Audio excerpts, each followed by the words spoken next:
Gene sighed heavily as he tossed his lawn chair into the back of his rusted old F-150. Looking back at the large museum behind him, he wondered how he'd gotten himself into this situation. Spending his days in some large city, talking to a bunch of Yankees about how he'd lucked upon the biggest gator found in the bayou in modern history. As he was thinking this, his phone lit up, showing a picture of an old, frail-looking woman. In the picture, she was wearing an overly large t-shirt with the words, "I will beat cancer," spelled out in pink.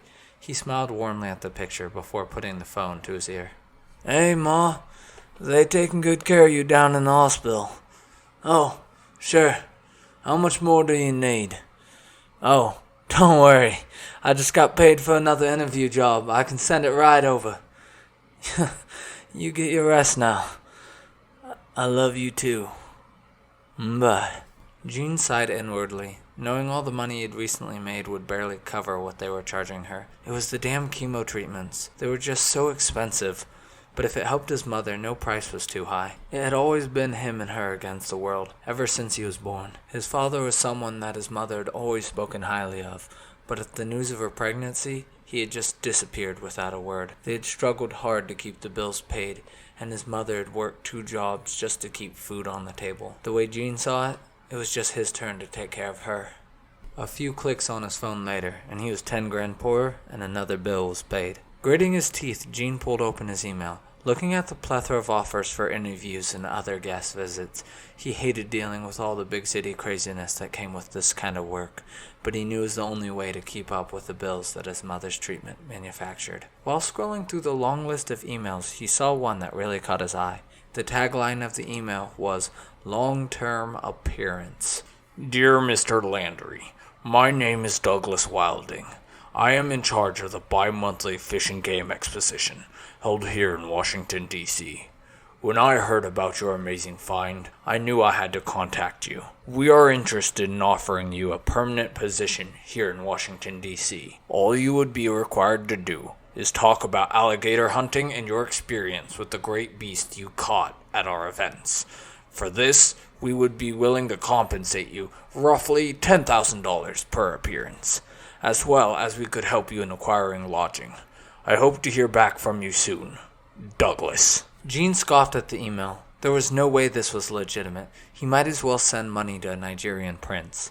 And yet, he couldn't just ignore it. On the off chance this message held any merit, it would be the saving grace he needed and the permanent solution to his mother's medical bills. Not putting too much thought into it, Gene wrote back a short, if not terse reply. "Dear Douglas, this legit? Jane." With that, he slid his phone into a cargo pocket and climbed into the cab of his pickup. In doing this, his elbow collided with a stray can of peanuts, which in turn knocked over a shotgun and a bucket of shells that were sitting in the passenger seat. Groaning at the mess, he resigned himself to clean it up later. Placing his key in the ignition, he bit his lip as he attempted to coax the rusted beast to life. It took 3 turns of the key while pumping the gas pedal, but eventually it roared to life. Pulling out of the parking lot, he immediately found himself stuck in a mile-long traffic jam. His hands came up and slammed back down on the steering wheel. God damn it, I hate the city. An hour later, Gene finally made his way into his hotel room. Throwing his jacket to the side as he entered, he collapsed down onto the bed. No sooner had he closed his eyes, though, he heard the obnoxious sound of his phone going off. Cursing under his breath, he sat up and pulled the phone out of his pocket. Peering at the screen, he was greeted with a notification informing him that Douglas had replied. "Dear Mr. Landry, I am quite serious about my offer. Our next exposition is happening relatively soon, and we would be ecstatic to have you as one of our keynote speakers. The date in question is the 5th of June, only 1 short week away. Since this is such short notice, we understand if you cannot make it within the time frame, and we would still be able to employ you in our future events. But if you were to make it to this upcoming event, we would be willing to extend to you a one-time starting bonus of $5,000. Your future employer, Douglas Wilding." Gene eyed the last sentence, chuckling. Cheeky bastard. In the end, though, he knew that Douglas was right. There was no way he was going to pass up this offer. "Dear future employer, if you pay for my gas money, I'll be there tomorrow. Gene." Sending the message, he closed his eyes and laid his head back down. For the first time in a while, he let out a contented breath. Maybe things were looking up. That, or maybe he was being a damn fool. Either way, he needed to get some rest, because the next day he had a long drive ahead of him. A night's rest, a couple 100 miles, and a huge cup of coffee later, he was stepping outside of his vehicle to see the impressive venue that was the Washington, D.C. Convention Center. The massive building towered above him, large glass walls lit up in the dim evening sky by glowing interior lights. Gene smiled as he looked upon the place. While he wasn't much for big cities, he had to admit that there was a small bit of pride that bloomed inside him at the fact that he had been offered to speak at such a grandiose place. Not too bad for a bast shelf in the bayou, he thought as he stepped toward the door. He was greeted there by a fat man in a plaid t-shirt, wheeling in what looked to be a large singing salmon. "Hey, old boy, you must be Jane. Douglas said you'd be stopping by. Let me drop off my girlfriend here," he said, gesturing to the large fish, "and I'll take you up to him." Gene chuckled and followed the man inside. "My name's Tim. I do a lot of setting up for these events." Saying this, he made his way down to the main floor. Hundreds of booths were set up all along the main floor. There were booths for fishing, fly tying, boating, shooting, and various types of hunting. It seemed as though if there were an outdoor activity, you could find a booth for it here. Gene whistled through his teeth. "You set up all this?" Tim gave a proud grin and bobbed his head. After mounting the large fish onto a wall with what seemed to be like 100 other of its brethren, the pair made their way to an elevator and back. Tim pressed the top floor and the elevator asked for an ID card, which Tim promptly produced and swiped, causing the elevator to start to rise. "Now, don't worry too much about Douglas. He can be a bit intimidating when you first meet him, but he's a good sort." As if on cue, at that moment, the elevator doors opened to reveal an opulently furnished, almost cabin-esque office space. The floor was a beautiful black wood that held a large bearskin rug in the center of it. Lining the walls of the room were several mounted animal heads. In the center of the office, sitting under a large snarling wolf in front of an oaken desk, was a tawny, red-skinned Native American man. The man stood as Gene entered the room, showing off his impressive height that climbed just shy of 6.5 feet. He had large, broad shoulders that came down to well-muscled forearms, showing off a life of work that offset the lavish office that they now stood in.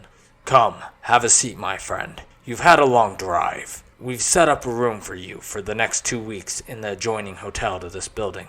Here, have a drink," the man said, practically pushing a glass of amber liquid into Gene's hand.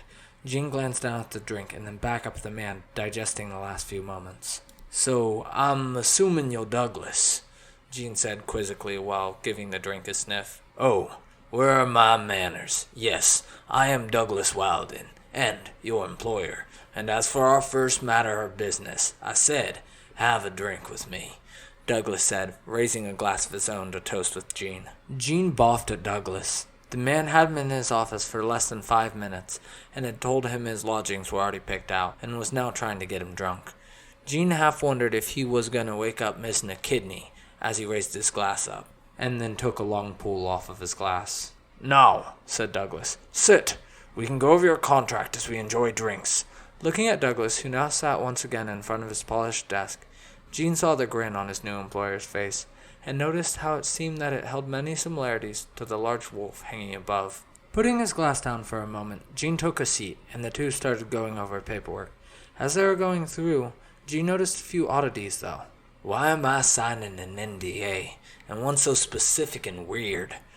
You're not to discuss persons, places, and creatures seen on premises without previous written authorization from Douglas Wilden.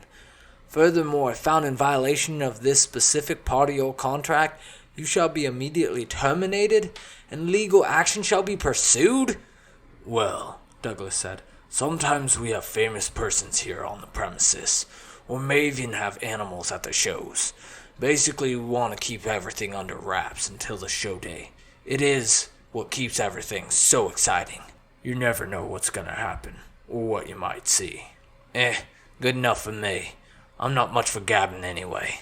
Looking up from his glass, eyes bleary from the combination of so much paperwork and the fine alcohol, Gene smiled as he saw Douglas sliding a check across the desk. "Here is the bonus, with a little extra thrown in for gas money, as we agreed. I assume you're capable enough to find your way downstairs to the hotel?" Gene polished off his glass in response and stood up, pocketing the check. For a moment, as he looked at Douglas, he felt a shiver go down his spine, but brushed it off as the alcohol getting to him. "I'm not much of a talker, or a kiss ass, but I want to say thank you for this opportunity. I will do my best to exceed your expectations." With that, he turned to go, stopping only a few feet from the elevator as Douglas cleared his throat. "One more thing, Mr. Landry," as he threw him a lanyard with the key card on it. "Welcome to the team. The hunters here will be glad to have you." Gene caught the card, pivoted, and entered the elevator, but not before catching the wolfish grin that once again found its way onto Douglas's face. "Man, this place is weird," he thought as he pressed the button that would take him down to the hotel below. It took Gene a while to find his way through the maze-like building to the front desk of the hotel. Once there, he was greeted by a short, slender woman whose makeup and hairstyle let you know exactly the kind of music she listened to. She popped up out of her seat as soon as she saw Gene, a motion that made her nuclear green pigtails bounce, as well as other things that made Gene's eyes fix hard to the floor. "You're gonna trip if you walk like that," she said with a knowing giggle. Yeah, I'm here for the room Mr. Wilding set up for me," Gene said with more than a hint of red touching his cheeks. "Oh, I know. I just wanted to tease you a bit first," she said. "Your room is just down the hall, number 101. Would you like me to show you to it?" She said the last part with a wink.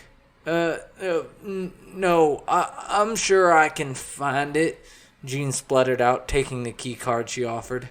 "Okay, then," she said with a pouting lip. "If you need anything at all, I'll be here, every night. My name is Sienna." Walking down the hall, Gene could still feel his cheeks glowing hot as he slid the key into the door. Upon stepping into the room, he was very happily surprised to see the place was not just another small hotel room. Instead, it was more of a full-size apartment. The real kicker was the decorations, though. There was antler lighting in every room.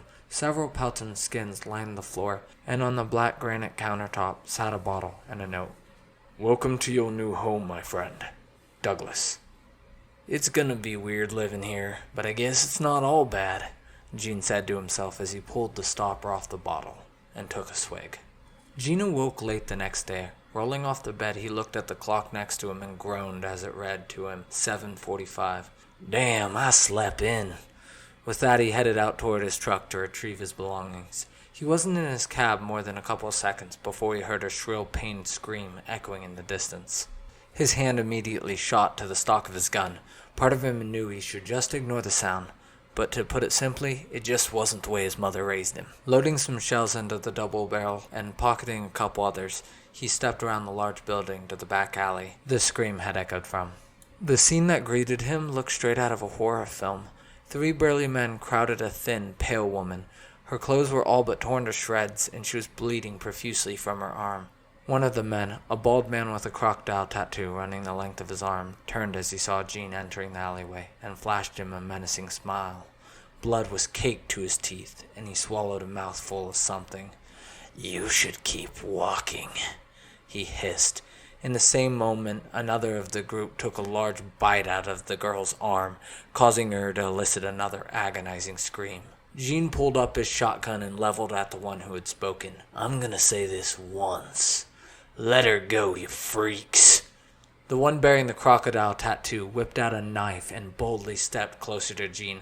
Without hesitation, Gene angled the gun toward the man's leg and pulled the trigger. Blood sprayed and bone splintered as the shell wreaked havoc through the man's femur.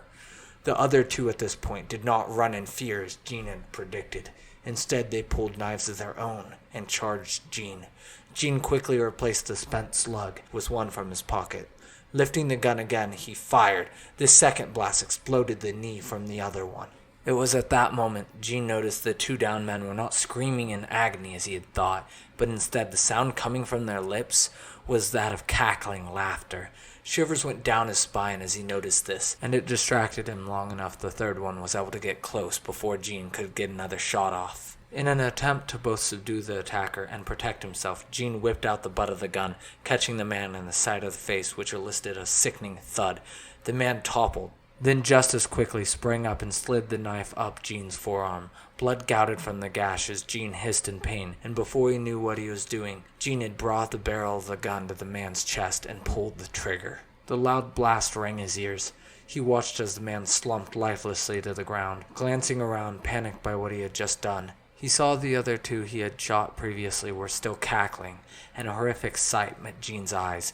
Their limbs, the ones he had blown off in an attempt to defend himself, were stitching themselves back together.